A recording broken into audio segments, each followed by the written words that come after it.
pessoal, tudo bem? Vamos para a parte 3 da aula 1 da administração pública, que fala da organização e estrutura do Estado, governo e administração. Vamos continuar falando sobre administração. E agora vamos entrar numa questão que eles adoram colocar em prova, que é sobre administração direta e indireta. A administração direta, ela é composta pelos próprios órgãos dos poderes que compõem as pessoas jurídicas de direito público com capacidade política ou administrativa. Um exemplo: ministérios, secretarias, tribunais do Poder Judiciário, etc. Tá? Esses, então, fazem parte da administração direta, que são os governos, né? Os governos dos estados e municípios e federal, né? Com seus órgãos internos, fazem parte então da administração direta. Secretarias de estado, secretarias de município, ministérios, né? Os tribunais do Poder Judiciário, né? Câmara de Vereadores, isso tudo são então órgãos da administração direta, tá? Então, aqui, esses órgãos não possuem personalidade jurídica própria. Lembra do que eu comentei na outra parte ali, sobre, vocês não viram até hoje aí um coração caminhando, um pulmão caminhando, um fígado caminhando? Porque não, aqui ó, esses órgãos não possuem personalidade jurídica própria, são órgãos, então órgãos não têm vida própria, né? E pertencem ao ente público maior, União, Estados e Municípios.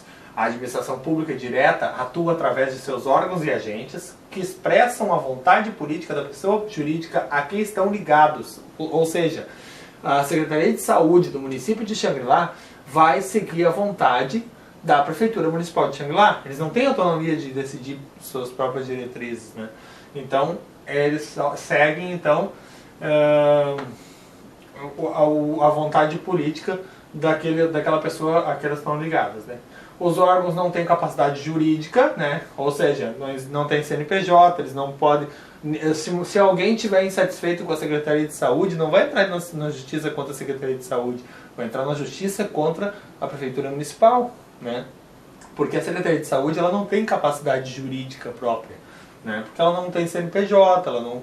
né? Claro, existe um CNPJ do Fundo Municipal de Saúde, do município e tudo mais, mas é questão financeira, não tem a ver com autonomia não, tá? Então assim, os órgãos, eles não têm capacidade jurídica, não constituem pessoa jurídica, não tem CNPJ, né? Apenas possuem competências, são centros de competências despersonalizados, cuja atuação na pessoa de seus agentes é imputada à entidade estatal a que pertence. Ou seja, vai ter lá a Secretaria de Saúde, a Secretaria de Educação, Secretaria de Assistência Social, só que tudo que eles fizerem vai ser subordinado à vontade do prefeito, né? Tudo que eles fizerem vai ser subordinado à vontade do município, do governo municipal, e eles também, né, eles vão ter, claro, as suas competências lá, né? Cada um, não vai a Secretaria de Saúde cuidar de escola, nem a Secretaria de Educação cuidar de posto de saúde, né? Cada um no seu quadrado. Mas são só competências, centros de competência despersonalizados. Porque caso algum daqueles agentes ali, uma professora de uma escola ou um enfermeiro do posto de saúde 24 horas, fizer alguma coisa de errado e prejudicar um cidadão, esse cidadão vai para a justiça contra a prefeitura, porque não existe o CNPJ, Secretaria de Saúde, Secretaria de Educação. Vai ser tudo Prefeitura Municipal de Xangri-Lá. Aí, quando alguém pergunta às vezes, como eu faço para fazer a matrícula do meu filho na escola? Aí fala, procura a prefeitura. Aí a pessoa chega na prefeitura, eu quero fazer a matrícula do meu filho na escola. Aí fala, Secretaria de Educação. Aí chega na Secretaria de Educação e eles falam, não, tem que ir na escola. Tá, mas vocês me mandam ir para vários lugares, é que é tudo a mesma coisa. Entendeu? Tipo, pode ser que onde faz a matrícula é na escola, mas a escola está subordinada à Secretaria de Educação, que está subordinada à prefeitura. Então, o nome do órgão é prefeitura. Se um dia tu quiser entrar na justiça para conseguir uma vaga para o teu filho numa creche, tu não vai entrar na justiça contra a escola, tu não vai entrar na justiça contra a Secretaria de Educação, tu vai entrar na justiça contra a Prefeitura de Xangri-Lá, dizendo que a Prefeitura tem que providenciar uma vaga na creche. Aí vai chegar no gabinete do prefeito, o gabinete do prefeito vai mandar para a Secretaria de Educação, a Secretaria de Educação vai mandar lá para a escola dizendo: crie-se uma vaga para esse menino. Entendeu? Então, não vai ter personalidade jurídica própria uma escola, nem a Secretaria de Educação. É tudo prefeitura. Entendeu? Então, aqui. Dessa parte ficou claro, então. Vamos para o próximo. Administração indireta. Agora sim. Agora é que a cobra começa a fumar, porque é onde eles gostam de botar nas provas isso, né? A administração indireta é composta exclusivamente por pessoas administrativas. É constituída por entidades de direito público e privado. Todas têm personalidade jurídica própria. Todas têm CNPJ diferente, certo? E autonomia. E agem por outorga dos serviços ou por delegação da execução, tá? As entidades da administração indireta exercem de forma descentralizada as atividades administrativas ou exploram atividade econômica e encontram-se vinculadas aos órgãos da administração direta ao ministério correspondente. São vinculadas, não subordinadas, tá? Então existe essa diferença. Não há subordinação quando se fala em administração indireta, tá? Não se fala em subordinação na administração indireta, somente na direta. Por quê? Vamos agora apelar para um conhecimento popular. Quando a gente falou em órgão, a gente lembrou do coração saltitando, do pulmão saltitando, do fígado caminhando pela rua. Que são coisas que não existem porque órgãos são internos. E a entidade? Aí vamos lá para aquela questão da Umbanda, por exemplo, né? Ah, ele estava lá no terreiro de Umbanda e baixou uma entidade, né? Tá. Com todo respeito aos amigos umbandistas aí, um abraço para os amigos umbandistas que estão assistindo aí a aula, né? O pessoal do Candomblé, da Umbanda, eu tenho o maior respeito, né? Mas só para efeito didático aqui, ó. A entidade, o Preto Velho, o Exu, a Pombagira, não é a própria pessoa, é externo. É algo que vem, né? E assume ali aquela determinada situação, mas a pessoa, o pai de santo, alguém que incorporou, não deixa de ser essa pessoa. Apenas aquela entidade incorpora o serviço e toma o controle da situação. Então, só para efeito didático, tá, pessoal? Então, olha só. As entidades da administração indireta não são órgãos internos, são entidades externas, tá certo? Então vamos agora, seguindo os nossos slides, né, para vocês entenderem mais coisas sobre isso e nos aprofundarmos um pouquinho mais, agora que vocês já entenderam que se trata de externos, entidades externas e não órgãos internos, vamos ver o que mais tem a dizer sobre a administração indireta. Em regra, quando prestam serviços públicos ou de interesse público, são denominadas autarquias ou fundações. Quando exploram atividade econômica, referem-se às empresas públicas e sociedades de economia mista. Ou seja, se envolve dinheirinho, ou empresa pública ou sociedade de economia mista. Se for não envolvendo dinheiro, apenas o serviço em si, pode ser autarquias ou fundações, né? Então vamos lá. Vamos lá. Compõe a administração pública indireta, né? Exu, Porto Velho, Pombagira, tá. Autarquias, né? Fundações públicas, empresas públicas, sociedade de economia mista ou consórcios públicos instituídos como associação pública. Vamos ver o que é cada um desses? Vamos lá. Autarquias são pessoas jurídicas administrativas e correspondem a uma extensão da administração direta, visto que prestam serviços públicos e executam atividades típicas do Estado de forma descentralizadas. Um exemplo de autarquia é o INSS, por exemplo, né? É do governo? É do governo.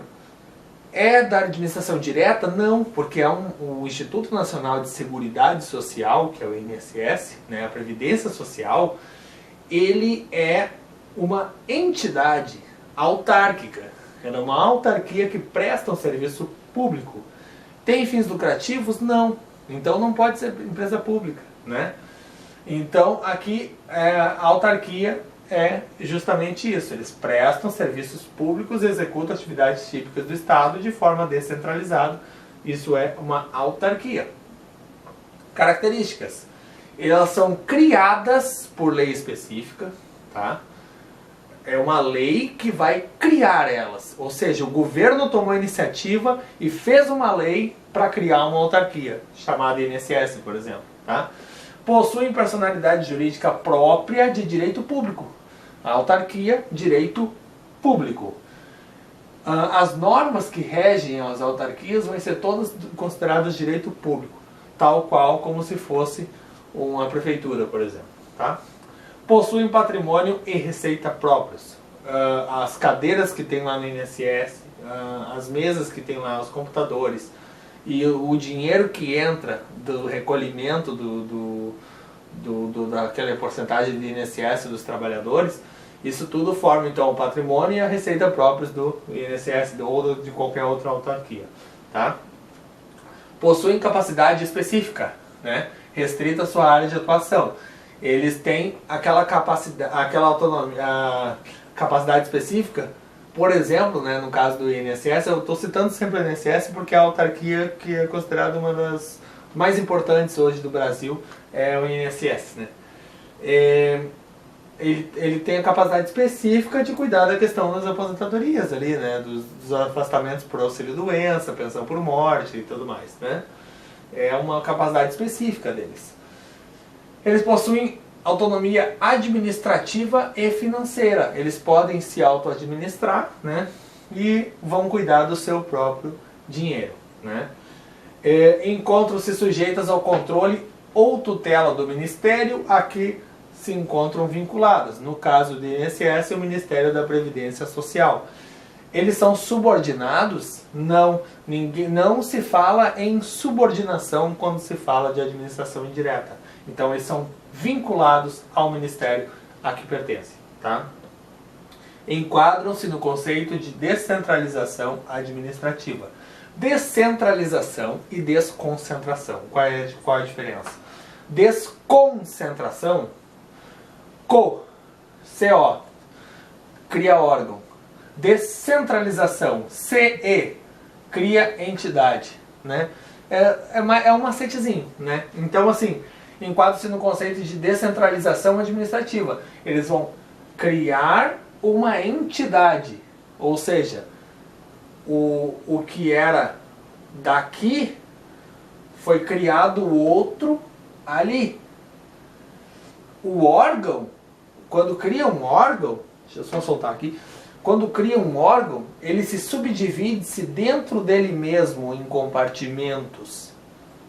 Cria órgãos. Desconcentração. Eles vão continuar lá dentro. Agora, a descentralização vai criar entidade.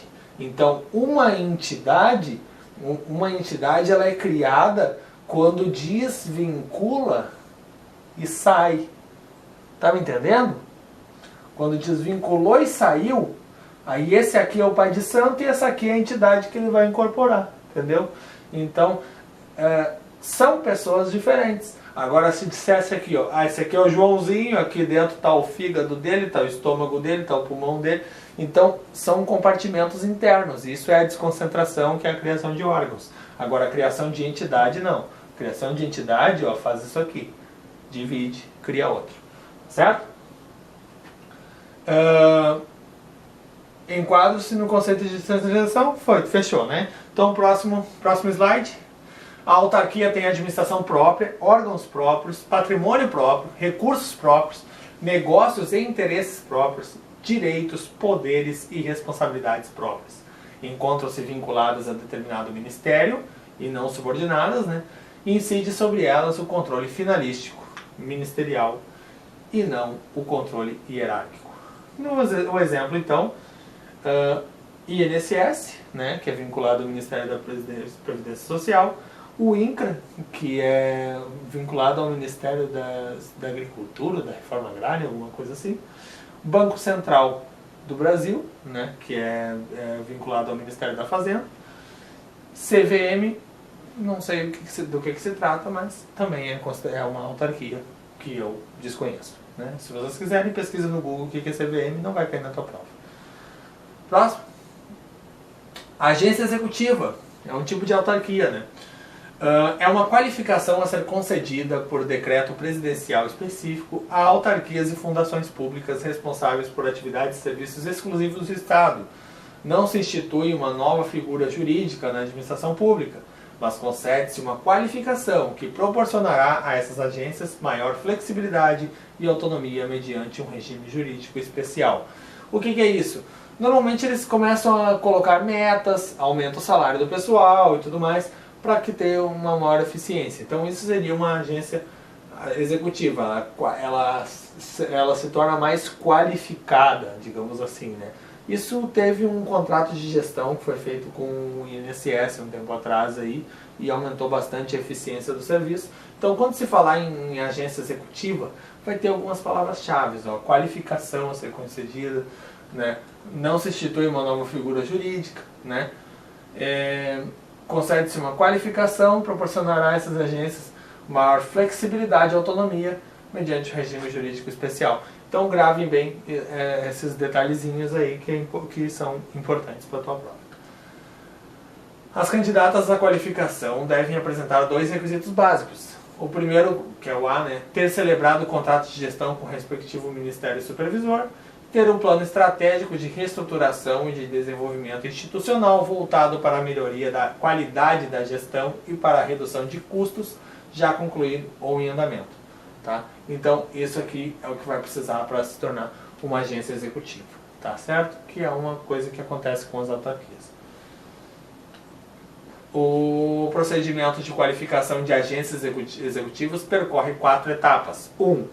Decisão inicial do órgão ou entidade interessada. Tá? 2. Assinatura de protocolo de intenções, no qual constará um plano de ação em que são definidas as etapas do plano de reestruturação estratégica. 3. Assinatura do contrato de gestão. E 4. O decreto de qualificação. Tá? São as 4 etapas da qualificação das agências executivas. Tá certo? Agora então, as agências reguladoras. Elas são autarquias especiais criadas para exercer as funções de regulação e fiscalização. E embora sujeitas à supervisão ministerial, se encontram fora da hierarquia administrativa e da influência política, certo? A Anatel, a ANEEL, a ANA de águas, né? Tem várias outras, assim, a NTT, né? Que é a Agência Nacional de Transportes Terrestres. E, tem várias agências reguladoras que existem no Brasil, né? Que elas são autarquias especiais e elas estão fora da hierarquia administrativa e da influência política. Tá? Essas agências são autarquias com regime jurídico especial que atendem ao princípio da especialidade e sua maior independência ocorre em relação ao poder executivo apenas, certo? Desempenham atividades típicas de Estado na área de regulação e fiscalização e podem ser classificadas em 2 espécies: as que exercem o poder de polícia, como a Anvisa, a ANS e a ANA, né? Por exemplo, a Agência Nacional de Vigilância Sanitária, a Agência Nacional de Saúde e a Agência Nacional de Águas, né? Elas exercem o poder de polícia, elas podem interditar um estabelecimento, elas podem deixar de circular um medicamento, elas podem tornar a água de um município imprópria para o consumo e cortar o fornecimento, entre diversas outras maneiras de exercer esse poder de polícia. E a outra espécie é as que controlam as atividades que constituem objeto de concessão, permissão ou autorização de serviço público. No caso, sim, da Anatel, por exemplo, se tiver um problema de telefonia, tu vai ter um protocolo perante a tua operadora de telefonia, mas também tu pode fazer um protocolo com a Anatel, caso a tua empresa de telefonia não cumpra aquilo que eles disseram no protocolo deles, os prazos e tudo mais. Então isso vai ser esse tipo de controle, né, vai ser feito pela agência reguladora, no caso a Anatel. A energia elétrica da mesma forma, pela ANEEL, né, e assim vai, né, os transportes terrestres, a NTT, e vai ser, a NTT, por exemplo, pode falar das concessões, né, uma rodovia que deveria ser consertada por uma concessionária de rodovias, está ali cobrando pedágio, e a estrada está esburacada, tu vai protocolar perante a NTT, e assim vai, né, as agências reguladoras vão atuar fiscalizando aqueles que deveriam prestar o serviço de qualidade, certo? São criadas por lei de iniciativa do chefe do Poder Executivo, né? E seus diretores são nomeados pelo Presidente da República, após aprovação pelo Senado Federal. Eles podem confundir isso aqui na prova e colocar que é o Congresso Nacional, tá, pessoal? Então a aprovação do chefe das agências reguladoras é feita pelo Senado Federal, tá? Grava bem isso. Elas são criadas, a agência reguladora, criada por lei de iniciativa do chefe do Poder Executivo. Os seus diretores são nomeados pelo Presidente da República, pela Dilma, no caso. E após a aprovação pelo Senado Federal, não pelo Congresso Nacional. Então grava bem isso, tá? Embora haja diferenças nas leis de criação dessas agências, regra geral, a independência contempla a ausência de subordinação hierárquica, decisões em caráter final, mandato fixo e estável de seus dirigentes, não coincidentes com o mandato governamental, e autonomia financeira. Então, essa independência, né, não vai... porque assim, ó, vamos supor, o que poderia dizer assim, enquanto a Dilma estiver no poder, o presidente da agência reguladora vai ser o fulano. Não coincide, ele entra num exercício, sai lá no outro, eles têm uma certa estabilidade e tudo mais, que é para ter o máximo de isonomia nessa questão política possível, o máximo de... desvincular ao máximo da questão política. Claro, sempre vai haver, né, a questão política, mas na lei, texto de lei que cai na tua prova, não existe essa coisa política. Além da nomeação pelo chefe do Poder Executivo, não existe nenhum tipo de influência posterior do governo em cima das agências reguladoras. O cara faz o trabalho dele com tranquilidade, teoricamente. Certo? As atividades regulatórias não contemplam a edição de atos normativos primários. Esses são de competência do Congresso Nacional. Eles não se cria lei, né? Uma agência regulatória, uma agência reguladora, ela não vai criar leis, criar decretos e coisas assim, né?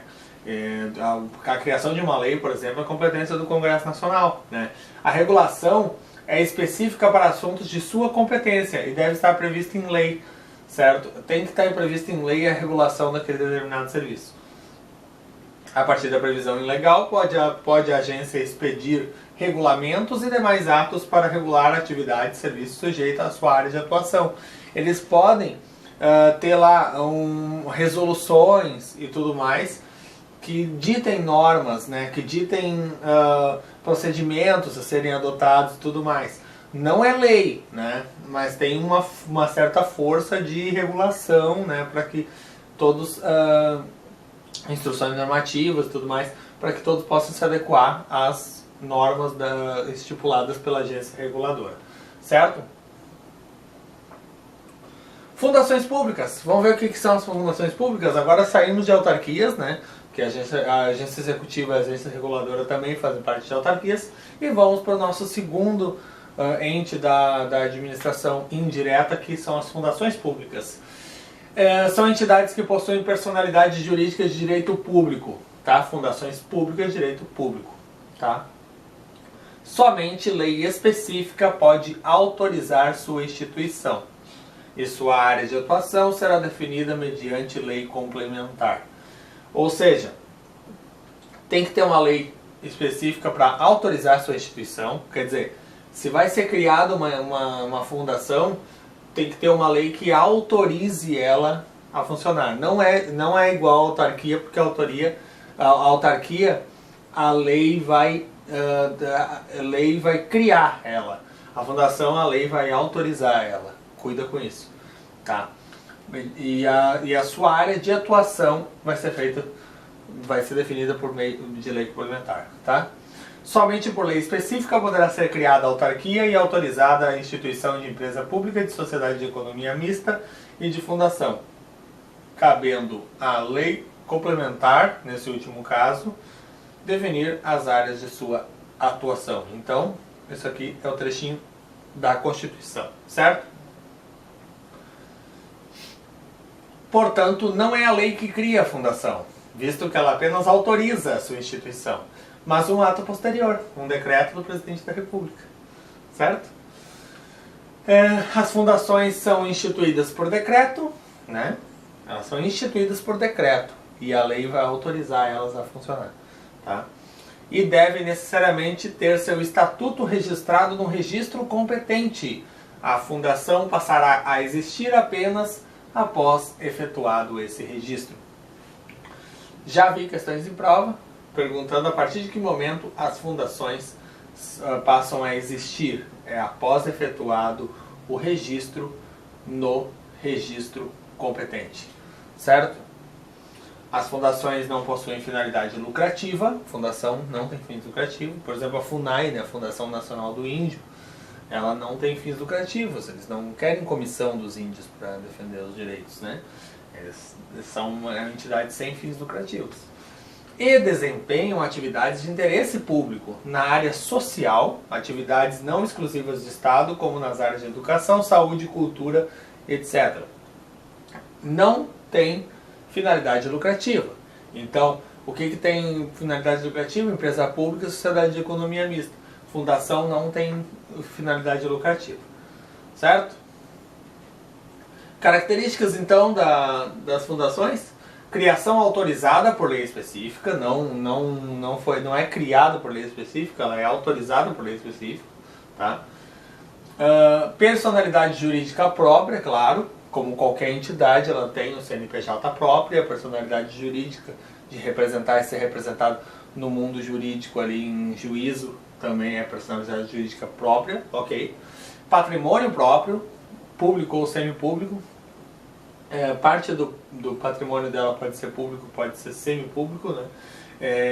O patrimônio próprio, daí no caso mesas, cadeiras, computadores, tudo isso vai ser da própria fundação, não vai ser de terceiros. E autonomia administrativa, eles podem se autogovernar, digamos assim, a fundação por ser uma entidade separada do corpo, por não ser um órgão e sim uma entidade separada. Recebem recursos da União e de outras fontes. Seus bens são impenhoráveis, sujeitam-se ao controle finalístico ou tutela do Ministério respectivo e à fiscalização do Ministério Público no que se refere à legalidade de sua atuação administrativa. Certo, pessoal? As fundações públicas compreendem um patrimônio público ou semipúblico ligado a uma finalidade pública. As fundações devem sempre perseguir um fim público, certo? Sem fins lucrativos, vai perseguir um fim público. Já deu para entender mais ou menos o rumo que essa coisa vai tomar. É o exemplo da FUNAI, eu vou dar esse exemplo da FUNAI, que é a Fundação Nacional do Índio, que eles defendem os direitos dos indígenas. É um fim público, tá ali em defesa de uma categoria. Ele não tem fins lucrativos, né? E tudo mais. Então, patrimônio próprio, tudo mais, o patrimônio deles é público, né? E é o patrimônio da própria entidade FUNAI, por exemplo, né? Então, fundações é isso. Empresas públicas agora. Vamos falar de empresas públicas, por exemplo, a Caixa Econômica Federal, tá? Tenham em mente a Caixa Econômica Federal e os Correios, por exemplo, né?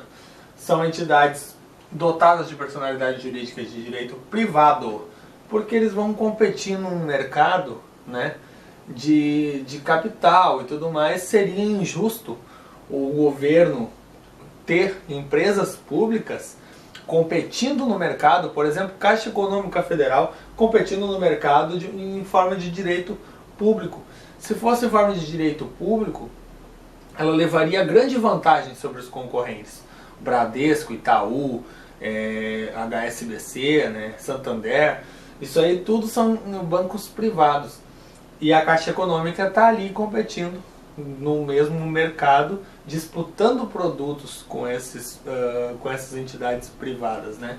A Caixa Econômica, por exemplo, que é uma empresa pública, o Banco do Brasil, que é uma sociedade de economia mista, que nós já vamos ver em seguida, eles estão ali como entidades públicas, né, mas dotadas de personalidade jurídica de direito privado, para não ser desleal a concorrência deles em relação aos bancos privados, certo? Também possuem patrimônio próprio, mas o capital é exclusivo do ente estatal. A empresa pública, ela vai ter o capital exclusivo do ente estatal. Não existem acionistas em empresas públicas. Vocês já viram nas bolsas de valores assim ações da Caixa Econômica Federal para vender? Não tem. Ações do Banco do Brasil tem. Ações da Petrobras tem. Porque são sociedades de economia mista de capital aberto. Agora, a empresa pública não. Ela tem o capital dela, ele é 100% público. O capital da empresa pública é 100% público. Ou é da União, ou do Estado, ou dos municípios. Mas sempre capital público. Nunca vai ter dinheiro privado em empresas públicas. E esse é a grande diferença dela em relação às sociedades de economia mista, que nós já vamos ver em seguida. Mas vamos continuar aqui nas empresas públicas dizendo que elas podem ser unipessoais, quando o capital pertencer a apenas um ente público, e serão pluripessoais quando pertencer a mais de um ente público, certo? Existe a possibilidade de pertencer a mais de um ente público, nesse caso seria pluripessoais. Sua criação é autorizada por lei também, não é uma lei que cria, é uma lei que autoriza o funcionamento, né? Para explorar a atividade econômica. Aí, exploração de atividade econômica não é o caso das fundações das autarquias, que eram sem fins lucrativos. Agora vão explorar a atividade econômica, certo? Que somente é permitida quando necessária aos imperativos da segurança nacional ou a relevante interesse coletivo, conforme definidos em lei ou eventualmente para a prestação de serviços públicos, certo? Essa é a Caixa Econômica Federal, ou os Correios, por exemplo. No entanto, as empresas públicas poderão ser criadas para outras finalidades, para prestar serviços públicos não exclusivos que não envolvam o poder de império. Diferente das autarquias, as empresas públicas não são criadas por lei, mas autorizadas por ela. A lei autoriza e, em outro momento, o presidente da República a institui mediante decreto. Podem assumir a forma de SA, sociedade anônima, né? Sociedade civil, sociedade comercial ou outra forma admitida em direito. Ou seja, as empresas públicas, elas podem ter diversas formas de sociedade, né?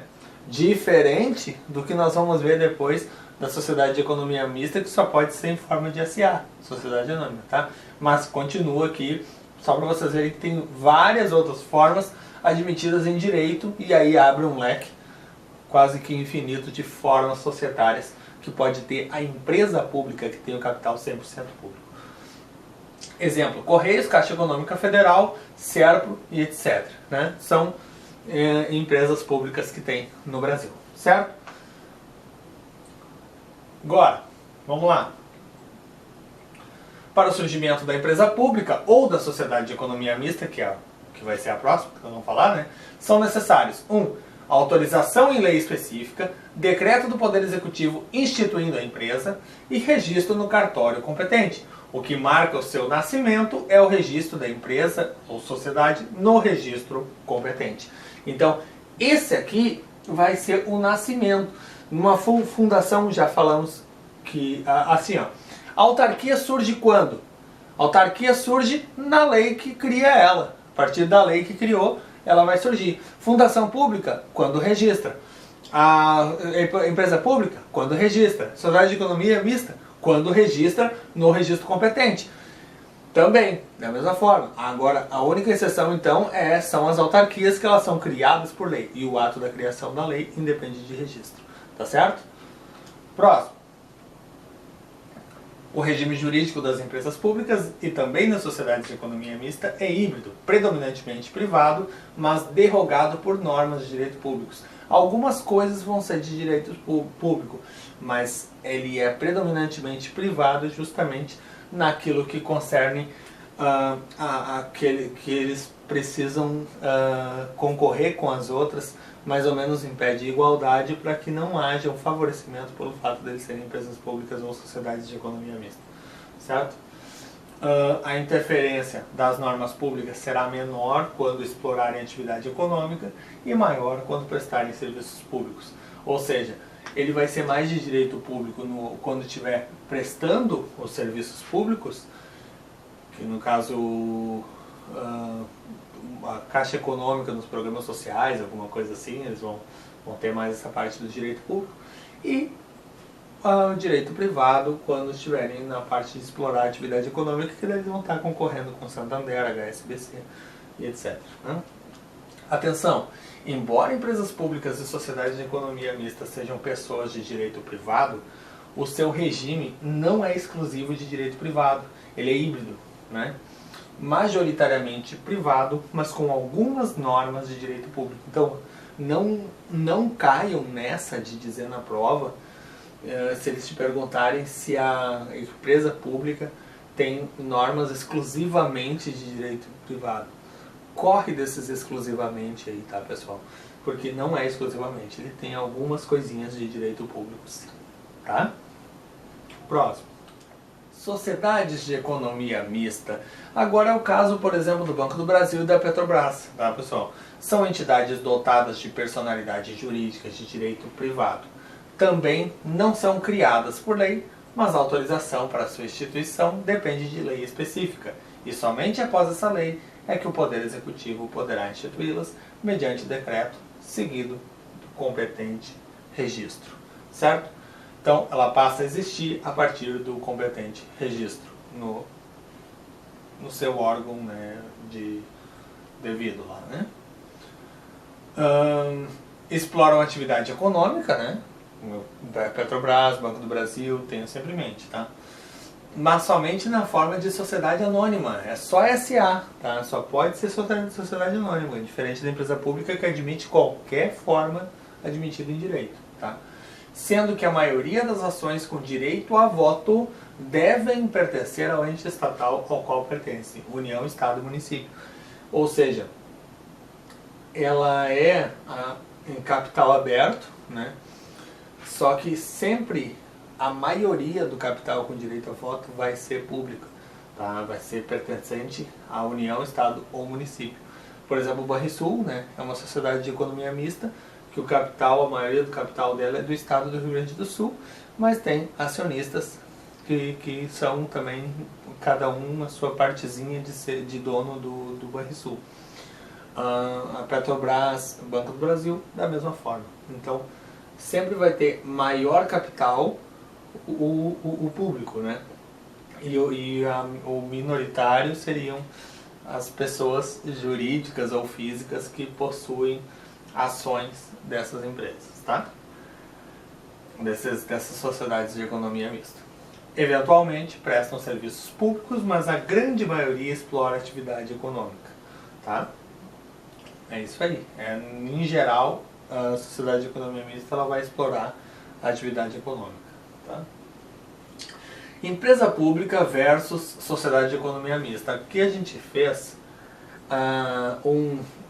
os três grandes diferenças entre elas, tá? As dimensões aqui seriam, então, a composição do capital. A empresa pública, o capital é público, 100% público. Sociedade de economia mista, o capital é público e privado, mas a maioria do capital com direito a voto é público.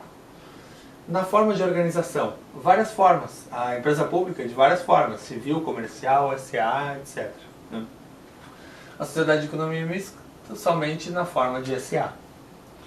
E causas judiciárias da empresa pública vão tramitar na Justiça Federal, porque está falando só em governo, né, e tudo mais. A empresa pública vai tramitar na Justiça Federal. E a da sociedade de economia mista vai tramitar na Justiça Estadual ou Trabalhista.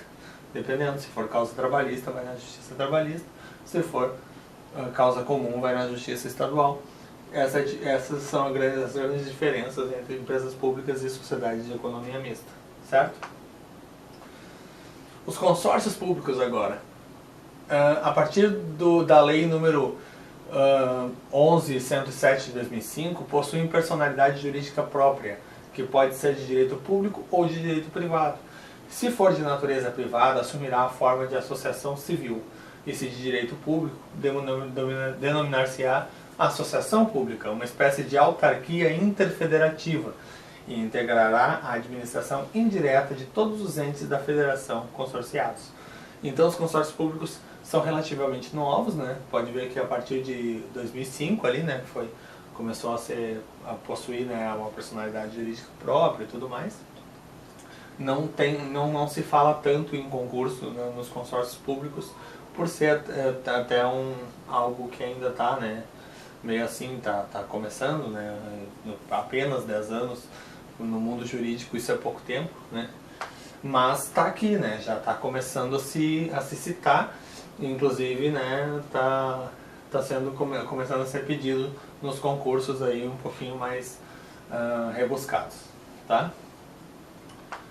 A gestão associada de serviços públicos compreende o exercício das atividades de planejamento, regulação ou finalização de serviços públicos por meio de consórcio público ou de convênio de cooperação entre entes federados, acompanhados ou não da prestação de serviços públicos ou da transferência total ou parcial de encargos, serviços, pessoal e bens essenciais à continuidade dos serviços transferidos. Certo, pessoal? Então, assim, ó, essa gestão associada aos serviços públicos, né, ele vai ser esses exercícios assim de atividades de uma forma assim que vai ter mais de um ente federado consorciado para que acompanhado ou não da prestação de serviços públicos, né, para que seja dado continuidade a um determinado serviço. Então, muitas vezes, um ente só não vai, por algum motivo, ele necessita ter essa associação de mais de um ente para ganhar força, para que as coisas funcionem de uma forma melhor, certo? Os consórcios são formados exclusivamente por entes da federação, com a finalidade de realizar a gestão associada dos serviços públicos. O representante legal do consórcio será necessariamente um dos chefes do Poder Executivo de ente integrante do consórcio, eleito pelos próprios consorciados, certo? Os entes consorciados têm liberdade para definir os objetivos do consórcio público, observados os limites constitucionais, e nenhum ente da federação poderá ser obrigado a se consorciar ou a permanecer consorciado, assim como é permitido o consorciamento parcial. Vou falar alguma coisa assim sobre o consórcio, que seria assim, ó. Por exemplo, tem lá 4 municípios que precisam de um médico plantonista na área de pediatria. Só que aí fica complicado eles fazerem uma contratação de cada um deles contratar um médico pediatra para ir uma vez por semana. Acaba às vezes saindo um tanto quanto caro, né, e tudo mais, por serem municípios menores, tudo certo. Então, o que eles fazem? Não, vamos nos unir num consórcio público, os 4 municípios aqui, e vamos contratar um médico pelo consórcio. E aí, através daquele consórcio, é feita a contratação do médico, e o médico atende os 4 municípios intercaladamente, né? Em determinados dias da semana, ele vai lá e atende 4 municípios. Só um exemplo assim bem corriqueiro, bem assim por alto, para vocês terem mais ou menos uma noção do que seria esses consórcios públicos, porque a definição assim escrita às vezes confunde um pouco. Mas é assim, é quando mais de um ente federado se une para fazer determinada coisa, contratar um serviço ou fazer uma obra ou comprar algum produto, por exemplo. 4 municípios se unem em um consórcio e compram uma retroescavadeira e os 4 municípios usam, cada um usa um pouco. É mais ou menos é mais ou menos o ideal do cooperativismo, aquela coisa toda de união faz a força, né? Mais ou menos por aí que funciona o consórcio. O contrato de rateio é a forma pela qual os entes vinculados entregarão os recursos financeiros correspondentes aos compromissos assumidos. O contrato de programa é que estabelece as obrigações de cada ente e se refere à prestação de serviços públicos mediante cooperação entre os entes federativos. Então, assim, o contrato de rateio é a forma pela qual os entes vinculados entregarão os recursos financeiros correspondentes aos seus compromissos assumidos. Então, o contrato de rateio seria mais ou menos assim, cada um dá uma parte do dinheiro. O contrato de programa é o que estabelece as obrigações de cada ente e se refere à prestação de serviços públicos mediante cooperação entre os entes federativos. Então, esse aqui seria a divisão do serviço em si. Esse aqui, divisão do dinheiro. Cada um dá uma parte. E esse aqui, divisão do serviço, cada um cumpre uma parte do serviço. Tá certo, pessoal? O terceiro setor agora. Vamos falar do terceiro setor? O primeiro setor é o quê? É o estatal, né? O governo. O segundo setor seria o mercado, seriam as empresas com fins lucrativos e tudo mais. E o terceiro setor são as entidades que não se enquadram no primeiro ou no segundo setor. Trata-se de um espaço público não estatal em que ocorre a participação privada em assuntos de interesse público. Ele não é mercado e ele não é governo, entendeu? Essas entidades paraestatais, embora possuam personalidade de direito privado, não são entidades públicas nem privadas. Não é nem uma coisa nem outra, certo? Não são públicas porque não são pessoas de direito público. E não são privadas porque não visam lucro. Elas são um meio termo. Né? Meio termo. Colaboram com o Estado, desenvolvendo atividades de interesse público e por isso contam com a sua proteção e fomento. O Estado ajuda o terceiro setor. Um exemplo de terceiro setor, só para vocês já irem visualizando enquanto a gente conversa, depois vai ser citado ali, o SESI, o SENAI, o SENAC, né? São esses serviços sociais autônomos, né, que são fomentados pelo governo, são ajudados pelo governo para que eles possam desenvolver as atividades, né? Sendo que eles não visam o lucro e também não são pessoas de direito público, eles são ajudados pelo Estado. O terceiro setor é composto por serviços sociais autônomos, entidades de apoio, fundações privadas, associações cooperativas, organizações sociais de interesse público e ONGs diversas. Então, isso tudo é o terceiro setor, tá? Agora, também denominadas paraestatais, desempenham serviços não exclusivos de Estado, submetem-se ao controle administrativo e do Tribunal de Contas, e seu regime jurídico não é integralmente privado, mas parcialmente derrogado por normas de direito público. Então, assim, ele não é todo privado, ele tem algumas coisas, alguns detalhezinhos de direito público, assim como as empresas públicas, as sociedades de economia mista, mas essas paraestatais elas vão ajudar o governo de alguma forma, né? Elas vão dar uma força para fazer a questão social ali, alguma coisa de interesse público, mas sem ser governo e nem comércio. Elas não têm fins lucrativos e ao mesmo tempo também não são governo. Então elas são o terceiro setor, entendeu? A terceira categoria, que não é nem governo nem mercado, certo? Mais ou menos por aí a definição de paraestatais. Eu vou encerrar essa parte por aqui para não ficar tão longo, mas na próxima parte, que vai ser a quarta parte, nós vamos encerrar essa primeira aula e na quinta parte a gente vai fazer uma bateria de exercícios para vocês ficarem bem ligados para o dia da prova.